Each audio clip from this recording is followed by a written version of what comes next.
یہ ان کے نام کا جلسہ ہے. انشاءاللہ یہ جلسہ کل بھی چل رہا تھا، آج بھی چل رہا ہے، اور جب تک عاشقان خواجہ زندہ رہیں گے مخدوم نگر کی سرزمین پر خواجہ کا نام چلتا رہے گا. کیا آپ حضرات سو رہے ہیں؟ سب لوگ زندہ ہیں تو ہاتھ اٹھا کر بولیں یا حسین یا حسین یا غریب نواز. انشاءاللہ آپ اپنے دل کو مدینہ بنا کر، نبی کی محبت سجا کر، خواجہ کا عشق سجا کر بیٹھے، آپ دیکھیں گے کہ انشاءاللہ آپ کے اوپر حضرت خواجہ کا فیضان برسے گا، اجمیر کا انعام برسے گا. اور آج میں آپ کو اپنی گفتگو کے درمیان چند ایسی باتیں بتانے کی کوشش کروں گا جو میں سمجھتا ہوں کہ جتنا میرے لیے ضروری ہے شاید آپ کے لیے بھی ضروری ہے.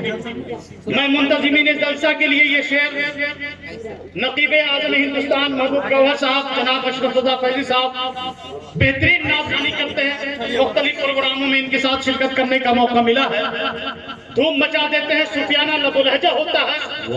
انشاءاللہ پھر آپ کو یہ نعت خوانی سنائیں گے اور آپ سن کر اشش کر اٹھیں گے کہ کاش یہ پوری رات سناتے رہے اور ہم سنتے رہے.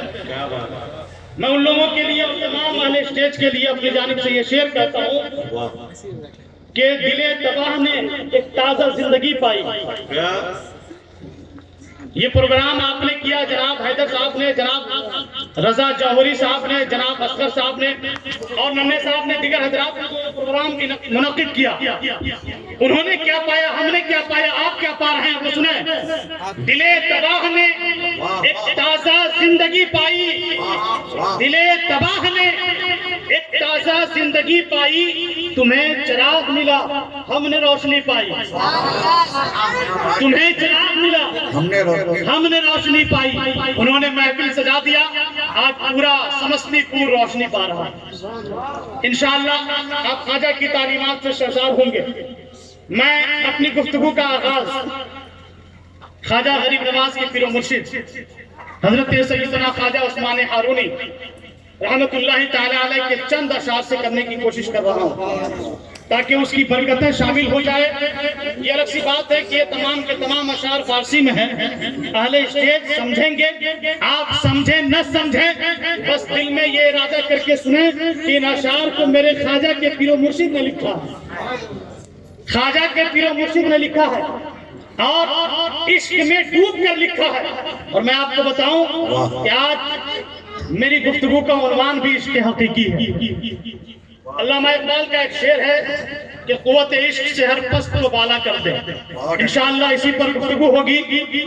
خواجہ پاک کے پیر و مرشد خواجہ عثمان ہارونی فرماتے ہیں نمی دانم کے آخر کیوں دم دیدار می رقصم، نمی دانم کے آخر کیوں دم دیدار می رقصم، مگر نازم بئی ذوقے کے پیش یار می رقصم، مگر نازم بئی ذوقے کے پیش یار می رقصم. تو آپ قاتل کہ از بہرے تماشا خون من ریزی، تو آپ قاتل کہ از بہرے تماشا خون من ریزی، منا بسمل کے زیر خنجر خوخار می رقصم، منا بسمل کے زیر خنجر خوخار می رقصم.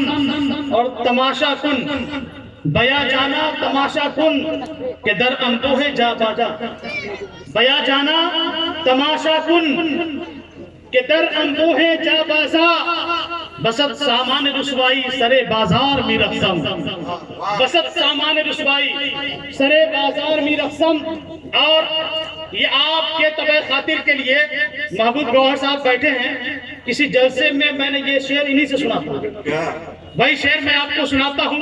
اگر ذہن و فکر زندہ ہے تو ہر ایک آدمی کی زبان سے یہ آواز آنی چاہیے کہ ہوا کے دوش پہ لفظوں کے کارواں اترے، ہوا کے دوش پہ لفظوں کے کارواں اترے، زمین کی گود میں مہتاب آسماں اترے، اور اجالا عشق رسالت کا بانٹنے کے لیے کہیں معین الدین ہے، کہیں نظام الدین ہے، کہیں نصیر الدین ہے، کہیں فرید الدین ہے، کہیں غیاث الدین ہے. جہاں جہاں نبی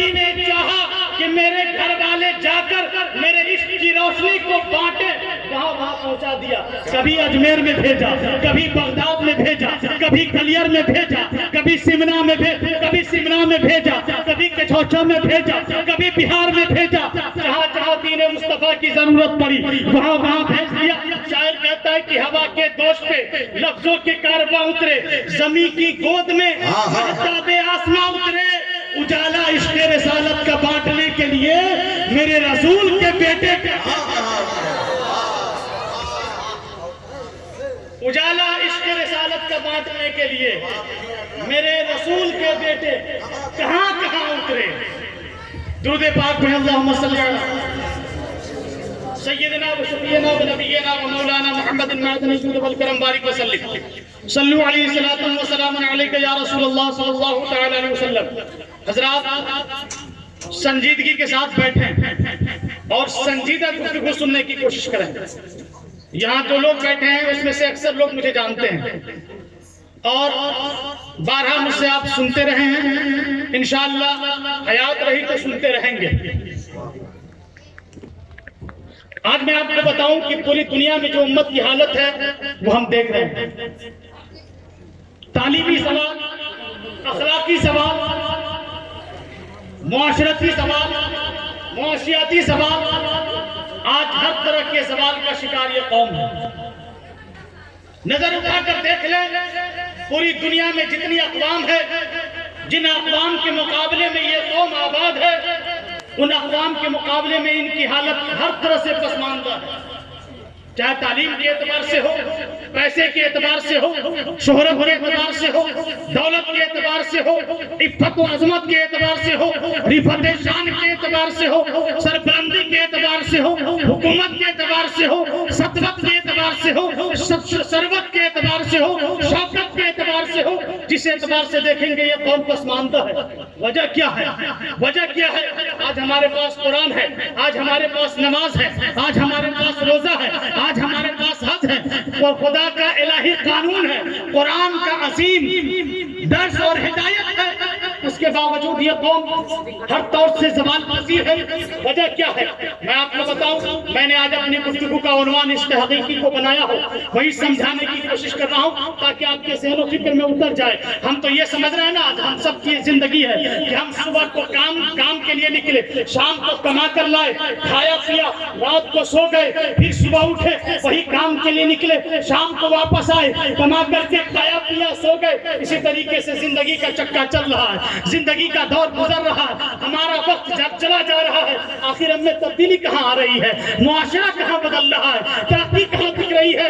آج ہر جگہ کاٹے جا رہے ہیں, ہر جگہ پٹے جا رہے ہیں, ہر اعتبار سے ہم مسمار کیے جا رہے ہیں. وجہ کیا ہے؟ جبکہ اسلام کی تاریخ کا مطالعہ کریں گے تو ہمارا ماضی اتنا روشن ہے, اتنا خوبصورت ہے کہ پوری دنیا ہمارے ماضی سے سبق حاصل کرتی ہے. ہماری کتاب پڑھ کر اپنی زندگی کے زلفے پر سنوارتی ہے. آج یہی اسلام ہے جس کے دستور کو لے کر یورپ اپنے آپ کو زمین کی پستی سے لے کر اوج ثریا کی بلندی پر پہنچا دیا, مگر قرآن ہمارے پاس ہے, ہم زمین پر بیٹھے ہوئے ہیں. آج تک پوریہ نشی ہے, قسم خدا کی اسلام کی تاریخ پڑھو, عرب کے وہ پوریہ نشی چند افراد مکے کی سرزمین سے اٹھتے ہیں اور الہی قانون کو پوری دنیا میں نافذ کر دیتے ہیں. کیا وجہ تھی؟ ان کے پاس ہتھیار نہیں, ان کے پاس سوشل میڈیا نہیں, ان کے پاس الیکٹرانک میڈیا نہیں, ان کے پاس پرنٹ میڈیا نہیں. آج ہمارے پاس سب کچھ ہے, دولت ہے, زمین ہے, مکان ہے. وجہ کیا ہے؟ آخر وہ کون سا جذبہ تھا, وہ کون سی طاقت تھی جس طاقت نے خالد بن ولید کو عالم اسلام کا سب سے بڑا یودھا بنا دیا؟ وہ کون سی طاقت تھی جس طاقت نے فقط 500 فوجیوں کو حضرت طارق بن زیاد کی سرپرستی میں اسپین کو فتح کرنے کی عظیم قوت عطا کی؟ وہ کون سی طاقت تھی جس نے محمد بن قاسم کو 16 سال کی عمر میں ایک عظیم فاتح بنا دیا؟ وہ کون سی طاقت تھی جس نے سلطان مراد اول کو, جس نے سلطان محمد فاتح کو وہ نبی پاک کے فرمان کے مطابق عشق مصطفیٰ میں ڈوب کر قسطنطنیہ فتح کرنے کی وہ عظیم قوت عطا کی؟ وہ کون سی طاقت تھی جس نے حضرت ابوبکر کو صداقت کا عظیم پیکر بنا دیا؟ وہ کون سی قوت تھی جس قوت نے حضرت عمر کو فاروق اعظم بنا دیا؟ وہ کون سی قوت تھی جس نے عثمان غنی کو علم و حیا کا پیکر بنا دیا؟ وہ کون سی قوت تھی جس نے مولا علی کو حیدر کرار بنا دیا؟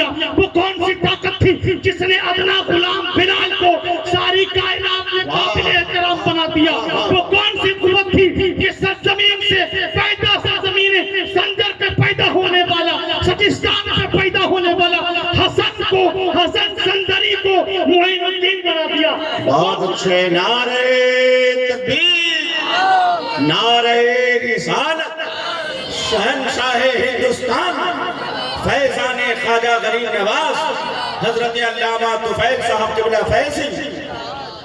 وہ طاقت میں اور طاقت نہیں, وہ عشق مصطفیٰ کی طاقت تھی, وہ عشق رسول کی طاقت تھی. اب دیکھیں خواجہ کی زندگی کو پڑھیں. خواجہ ہمارے آپ کی طرح ایک انسان ہے, کھیتی کر رہے ہیں, باغ میں کھجوروں کو پانی دے رہے ہیں, انگوروں کو پانی دے رہے ہیں. ایک عاشق سے ملاقات ہو گئی, ایک عاشق سے ملاقات ہو گئی. آج پیری مریدی کا سلسلہ کیوں چلایا جاتا ہے؟ آپ جانتے ہیں کہ لوگ مرید کیوں ہوتے ہیں؟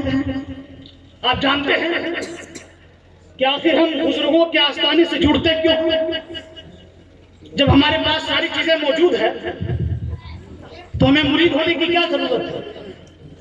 سلسلے سے جڑنے کی کیا ضرورت ہے؟ خواجہ کا دامن تھامنے کی کیا ضرورت ہے؟ بہت سارے لوگ اعتراض کرتے ہیں, آپ سے بھی اعتراض کرتے ہوں گے, پوچھتے ہوں گے, کہتے ہوں گے آپ اجمیر جاتے ہو, آپ بغداد جاتے ہو, آپ کینیر جاتے ہو, آپ کچھوچا جاتے ہو, آپ بہار شریف جاتے ہو, کیوں؟ گھر میں قرآن ہے, حدیث ہے, جانے کی ضرورت کیا ہے؟ نبی نے کہا دیا کہ بس قرآن پڑھو, حدیث پڑھو, ہدایت پا جاؤ گے, روشنی مل جائے گی. تو آپ انہیں جواب دے, جس قرآن کو پڑھ کر تم ہدایت پانے کی بات کرتے ہو وہی قرآن ہمیں اولیاء کی بارگاہ میں جانے کو کہتا ہے, وہی قرآن وہی بات سے جڑنے کی بات کرتا ہے. اب نقطے کی بات بتاؤں, اللہ نے قرآن میں ارشاد فرمایا یا ایھا الذین آمنوا اتقوا اللہ وکونوا مع الصادقین, اے ایمان والو اللہ سے ڈرو اور سچوں کے ساتھ ہو جاؤ. یہاں ایک بات بتا دوں, صادقین کا لفظ استعمال کیا, توجہ چاہوں گا حضرت, صادقین کا لفظ استعمال کیا. جب ہم ایمان والے ہیں, جب ہم قرآن والے ہیں, جب حدیث ہمارے گھر میں ہے, جب تفسیر ہمارے گھر میں ہے, پھر قرآن کا تو یہ حکم صرف ہونا چاہیے کہ ایمان والوں نماز پڑھو, اے ایمان والوں روزہ رکھو. قرآن نے سب حکم دے دیا, نماز کا بھی, روزے کا بھی, حج کا بھی, زکوٰۃ کا بھی. ہم سب کچھ کر رہے ہیں, نماز پڑھ رہے ہیں, روزہ رکھ رہے ہیں, حج کر رہے ہیں, زکوٰۃ دے رہے ہیں, سب کچھ کر رہے ہیں, پھر بھی قرآن کہا نہیں وَكُونُوا مَعَ الصَّادِقِينَ. یہ ضروری ہے, صادقین کے ساتھ ہو جاؤ. اچھا کچھ لوگ کہتے ہیں کہ سلسلہ قرآن میں ہے کیا؟ سلسلہ قرآن میں ہے کیا؟ یقیناً سلسلہ قرآن میں ہے. اللہ نے کہا یا ایھا الذین آمنوا اتقوا اللہ وکونوا مع الصادقین, اے ایمان والو اللہ سے ڈرو اور سچوں کے ساتھ ہو جاؤ. صادقین کا لفظ استعمال کیا جمع, واحد نہیں کہا یا ایھا الذین آمنوا اتقوا اللہ وکونوا مع الصادقین. صادقین کہا, سچوں کے ساتھ ہو جاؤ. اب جب صادقین کہا سچوں کے ساتھ ہو جاؤ تو آپ سوچ لیں اگر کوئی ایک آدمی سچا اس کے ساتھ ہو جائے کیا قرآن کی شاید پر عمل ہو جائے گا؟ نہیں ہوگا, کیونکہ قرآن نے کہا صادقین, اور جمع کا اطلاق 3 سے زیادہ پر ہوتا ہے. آج ہمارے یہاں یہ سلسلے کا رواج ہے کہ ہم کسی پیر کے ہاتھ پر بیٹھ ہوئے, وہ پیر کسی پیر کے ہاتھ پر, وہ پیر کسی پیر کے ہاتھ پر, وہ پیر کسی پیر کے ہاتھ پر, یہ سلسلہ چلتا رہتا ہے یہاں تک کہ یہ سلسلہ غوث اعظم تک پہنچتا ہے, وہ سلسلہ مولا علی تک پہنچتا ہے, وہ سلسلہ حضور کائنات تک پہنچتا ہے. جب صادقین کہہ دیا سچوں کے ساتھ ہو جاؤ, ہم یہاں پر ایک پیر کے ہاتھ پر بیٹھ ہوئے, ہمارا سلسلہ مصطفیٰ سے مل گیا. واہ واہ, بہت اچھے, مصطفیٰ سے مل گیا. تو میں یہ بتانا چاہتا ہوں کہ آخر وہ کون سی طاقت تھی. میں یہ بتا رہا تھا کہ دیوانوں کی جماعت, عاشقوں کی جماعت کیسی ہوتی ہے. خواجہ پاک اپنے باپ کو پانی دے رہے ہیں, ایک ابراہیم نامی قلندر آتا ہے اور خواجہ پاک پر نگاہ پڑتی ہے. اس وقت خواجہ پاک فقط حسن سنجری ہیں. اس مکے قلندر نے اپنے نگاہ سے دیکھ لیا, اپنی نگاہ سے دیکھ لیا کہ یہ کوئی عام بندہ نہیں, اگر اس پر نگاہ ناز ڈال دیا جائے تو زمانے میں انقلاب پیدا کر سکتا ہے. اپنی جھولی سے کھلی کا چند ٹکڑا نکالا, خواجہ پاک کو دیا, خواجہ پاک کھائے, اس کی مستی چڑھ گئی. عشق کی مستی چڑھی، اپنے باپ کو، اپنی دولت کو، ثروت کو، سب کو خیرات کیا، رائے خدا میں نکل گئے، رائے خدا میں نکل گئے۔ میں آپ کو بتاؤں آخر وہ کون سا عشق ہے جس عشق نے انہیں ہر چیز قربان کرنے پر مجبور کر دیا؟ اور جانتے ہیں کہ آج ہمارے پاس ساری چیزیں موجود ہیں،